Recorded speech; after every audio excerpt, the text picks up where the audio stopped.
इस प्रांगण में मसीह समाज के लोग भी बैठे हुए हैं। सबसे पहले तो आपको जय मसीह की, जय मसीह की, जय मसीह की।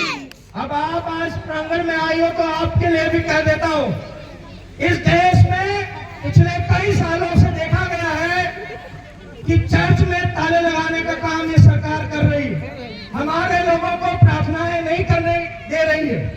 मैं आज आलापुर के इस सभा से कहना चाहता हूं कि तुम हमारे चर्च में ताले लगा सकते हो, लेकिन क्या हमारे दिलों से ईसा मसीह को निकाल सकते हो? नहीं निकाल सकते हो।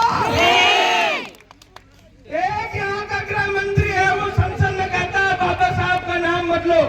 मैं आज आलापुर की इस धरती से कहना चाहता हूँ कि तुम संसद में कह सकते हो, कभी हमारे लोगों के सामने आकर कहो, शायद आप घर वापस नहीं जा पाओगे।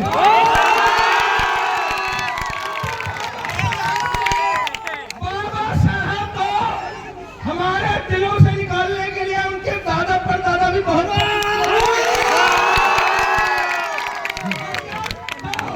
बाबा साहब अभी भी हमारे दिलों में है और आने वाली 10,000 पीढ़ियों तक भी हमारे दिलों में रहेंगे। अभी तो आपने एक छोटा सा भाषण दे दिया संसद में, तो गली चौराहों तक आपके पुतले फूंक दिए। दोबारा गलती मत करिएगा गृह मंत्री जी, वरना शायद अस्तित्व मिट जाएगा इस देश।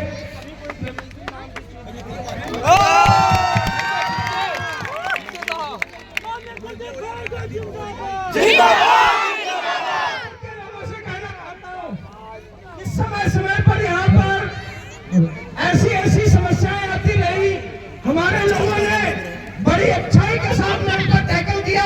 अभी मैं रास्ते में आ रहा था, मुझे मेरे साथियों ने दिखाया कि कुछ दिन पहले एक हमारे समाज के व्यक्ति का घर जला दिया गया और मैं वो झोपड़ी देख के आया हूँ, आज टीम पड़ी हुई है। मैं कहना चाहता हूँ प्रशासन के लोगों को, हेलो, मैं कहना चाहता हूँ प्रशासन के लोगों को, यहाँ पर मौजूद है एलआई के लोग भी मौजूद होंगे, कि देखो मैं पढ़ा लिखा हूँ, डॉक्टरेट हूँ, पीएचडी हूँ, मैं अनाप शनाप बातें नहीं कहता प्रशासन के लिए, क्योंकि मैं खुद सिविल एस्पिरेंट रहा हूँ। मुझे पता है कि कितनी मेहनत करके एक आईपीएस अधिकारी बनता है, कितनी मेहनत करके एक कांस्टेबल बनता है, कितनी मेहनत करके एक एसआई बनता है। आपके लिए कहना चाहता हूँ, आपने नौकरी पाई है अपने दम पे, आपने रिटर्न निकाला, आपने फिजिकल निकाला, आप सरकार के नौकर नहीं है, आप खुद मालिक है।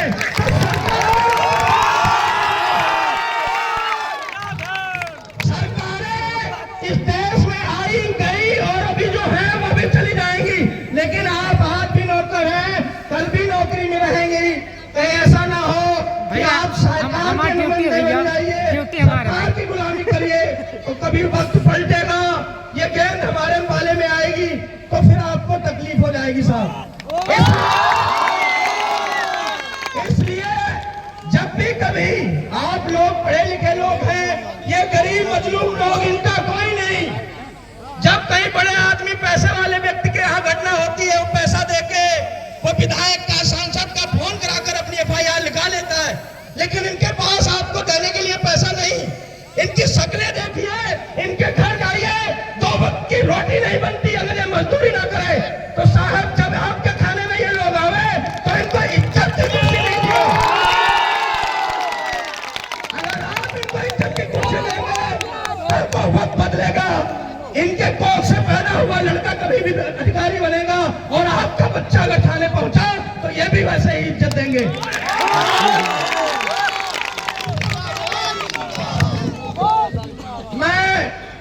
सभी लोगों से कहना चाहता हूं कि देखो, इस देश में बहुत सारी पार्टियां हैं, बहुत सारे सामाजिक संगठन हैं। बात बाबा साहब की करेंगे, बात मानवर कासिम साहब की करेंगे, लेकिन जब लाठी पड़ती है आप पे तो कोई नहीं खड़ा होता। कई नेता थे, उनके मैंने भाषण सुने, उन्होंने कहा कौन भी मारी और चंद्रशेखर आजाद। तो मैं आज छोटे शब्दों में ये भी कह देता हूं कि भीम आर्मी वो है जो आधी रात में एक बहन को जलाया जाता है तो भीम आर्मी आधी रात को उस गांव में खड़ी हो जाती है।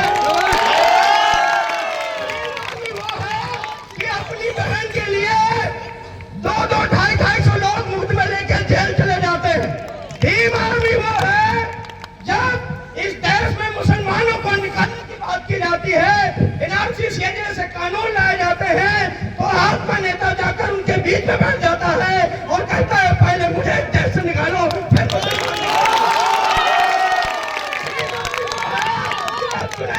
होती है तो सबके कट फूट जाते हैं, लेकिन भीम आर्मी जुनैद की आवाज बनकर आप सबको बीच में भाती है। भीम आर्मी वो है कि एक मौजूदा मंत्री का बेटा किसानों पे थार चढ़ा देता है और लोगों के कंठ सूख जाते हैं। उस समय भाई चंद्रशेखर आजाद जी कपड़े पहनकर मोटरसाइकिल से लखीमपुर जाने का काम करते हैं। गोरखपुर में एक लड़के की इसलिए हत्या हो जाती है कि उसने दूसरी बिरादरी में शादी कर ली थी, उसकी आवाज उठाने का काम भाई चंद्रशेखर आजाद जी करते हैं। और जो नहीं जानते भीम आर्मी को तो जान लो, शोषितों, वंचितों, गरीबों की, दलितों की, पिछड़ों की, मुसलमानों की, क्रिश्चियनों की पार्टी और संगठन है भीम आर्मी आजाद समाज पार्टी। और अगर कभी छोटी लगे तो तुम्हारे प्रधानमंत्री, हमारे प्रधानमंत्री तो कहते हैं 56 इंच का सीना। साहब आके इन लड़कों को देखो, इनका सबका 56 इंच का सीना है।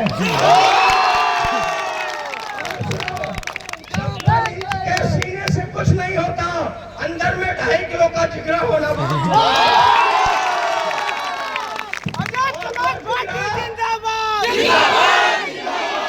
जिस व्यक्ति को आप ये कहते हो कि वो छोटे नेता है, वो छोटा नेता जब दिल्ली में ये आह्वान कर देता है कि हमारे लोग दिल्ली आएंगे तो लगा के बलिया, आजमगढ़ से लगा के अम्बेडकर नगर, फैजाबाद से, मेरठ, गाजियाबाद से सारी ट्रेनों में जनरल से लगाकर एसियों में सिर्फ नीला नीले झंडे वाले दिखाई